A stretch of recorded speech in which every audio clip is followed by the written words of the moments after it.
everyone, welcome to HomeARoam. If you're new around here, I'm Mel and this is Jay, and 5 years ago we quit our office jobs for a life of freedom and travel with our RV. And this video is an unsponsored, unbiased look at the pros and cons of power stations and why you may or may not need one. So with our trailer, because we did a lot of boondocking, we upgraded the system to 200 amp hours of lithium batteries and 400 watts of solar.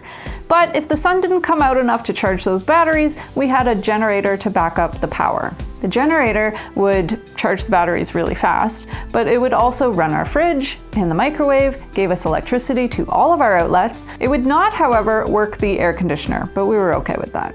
Now the problems with the generator was A, you always had to carry spare fuel for it, B, it required a lot of maintenance, and C, you couldn't actually use it everywhere. And it was also freaking loud. But of course we sold our truck and trailer and we're now in the midst of building a camper van, and that is going to have a hugely upgraded electrical system. We're talking 800 amp hours of lithium and 500 to potentially 900 watts of solar, depending on how many panels we can get up on that roof. But we also want to have a backup system. It's a good thing we already have this, because we've been able to test it out with a couple of power outages at our home base and to heat up our lunch when we went snowshoeing with the van one day.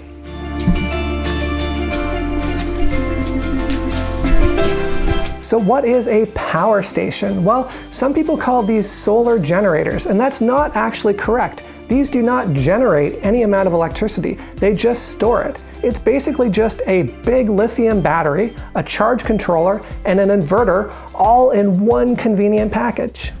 So what can this thing actually do? Well, let's say you're in the middle of a long power outage and you desperately need a latte. Well, guess what?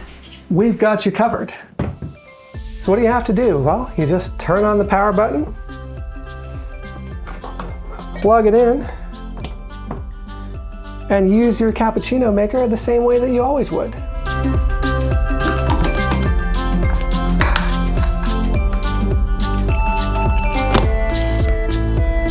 Oh, and I almost forgot, it's really important that you turn on the actual section that you're using. That light's turned on now, so now we have power. We can turn this on, and it's starting to heat up. And you can see it's currently using just over 900 watts. That's quite a bit. It means that this could only run it at full tilt for 1 hour, because this has 1,000 watt hours. All right, it's starting to warm up, and you can see over here that running at full power, we would have 50 minutes of power left. All right, we're ready to brew. And you can see now that the heating element is turned off, it's only using 40 watts. And now I'm going to turn on the heating element again, because you need milk for a latte.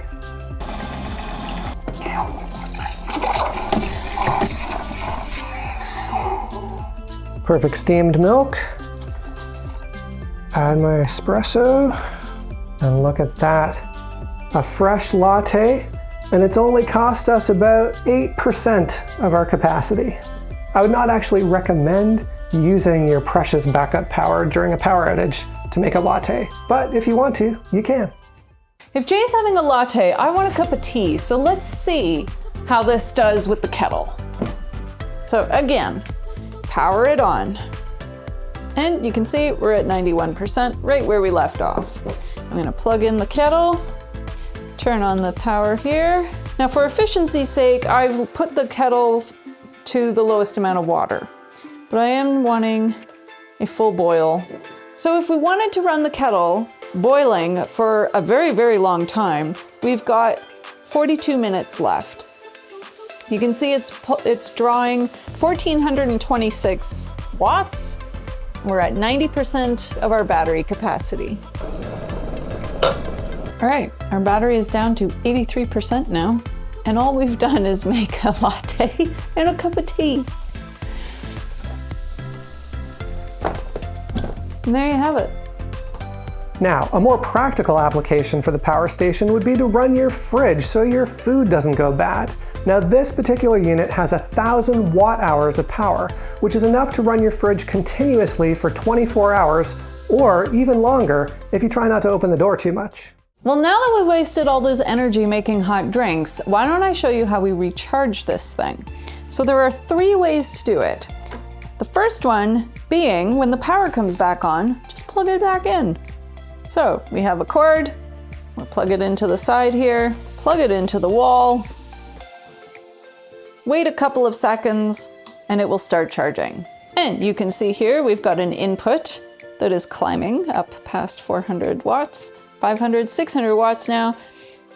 The battery indicator percentage is flashing, and the time remaining is going to start climbing up. Why is it going down? It's telling you how long until it's fully charged. Oh, and now the time remaining is counting down because it's telling us how long it's got until we get to a full charge again. And you can see 14 minutes left right now. That's pretty darn fast. Which now brings us to the #1 annoying thing about the Renogy unit that we've found so far. You may have noticed all this tape, and that's because whenever it's charging, there is a bright strobing light. You can turn that off by pressing the light button, which I don't know, oh, there it is. Oh wait, I made it worse. There we go. Now you can turn it off while it's charging. However, we have discovered that you have to press it every single time it goes into charge mode. So there is no automatic off all the time kind of feature. But that's the only downside we've found so far. And for the second way to charge it, we have to take our power station for a little drive.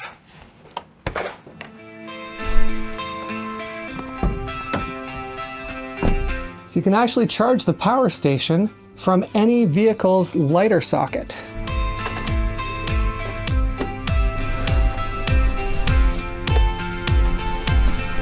So it started out charging at 5 watts. Then it ramped up to 10. It does kind of a test cycle. Now we can see it's starting to get up to something reasonable. It's charging at about 120 watts right now. And that means it would take us a little over 2 hours to get to full charge. But I'd actually like to see if when we start driving, it charges at a higher wattage. All right, so we're driving and it's at 119 watts right now.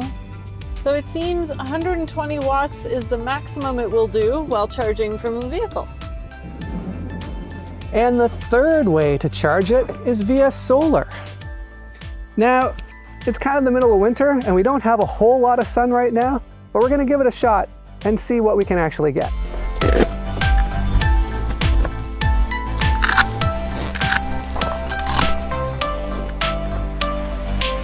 Pretty easy to set up and plug in. Goes into the same spot on the unit here.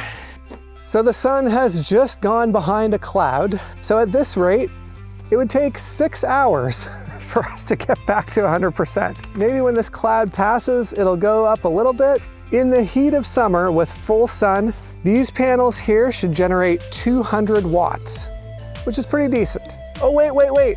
I just saw 80 watts in the middle of winter with the sun really low and like just almost behind the mountain. I can feel the warmth now. Whoa, we're over 100 watts. Really? Yeah. Sweet. 107. All right, honestly, I wasn't sure if this would work at all. So even in the middle of winter with low sun like this, we're getting 50% of the capacity, so I think these are gonna work great. So how much does a unit like this cost? Well, for a 1,000 watt-hour power station, you're looking at about $800 to $1,000 Canadian currently.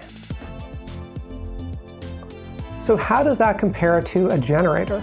Well, a small inverter generator that you buy from Costco might cost $600 Canadian. But remember, of course, that doesn't include the price of gas to run the generator, and of course, all the other cons that we mentioned before. Now, when it comes to these power stations, there's several different brands out there on the market. There's the Renogy, of course, but there's also Bluetti, Anker, and Jackery, and a whole bunch of others. We'll include some of the links in the description below for you to check them out. So in summary, how does a power station compare to a gas generator? Well, there's no noise, no fumes, no gas, and no maintenance. The main drawbacks for these are that the upfront costs tend to be more. They do generally have a lower capacity overall, and our ability to recharge it is going to greatly depend on the weather, our access to electricity, or whether or not we're driving that day. But for us, the pros greatly outweigh the cons, and we think this is going to be the perfect backup to our van's electrical system. Speaking of which, next video, if all goes well, we're going to be starting our van build. So stay tuned for that, and we'll see you then. Bye. Unsponsored. I got mine right. Well, now that we've wasted... That was loud. So Jackery, Blue Eddy, and others. There's no noise, no fumes, no Why am I doing that? Make sure you don't miss the next video by liking, subscribing, and turning on notifications. Oh, and don't forget to check out our website and sign up for our weekly email blast. Thanks for joining us, and we'll see you in the next one.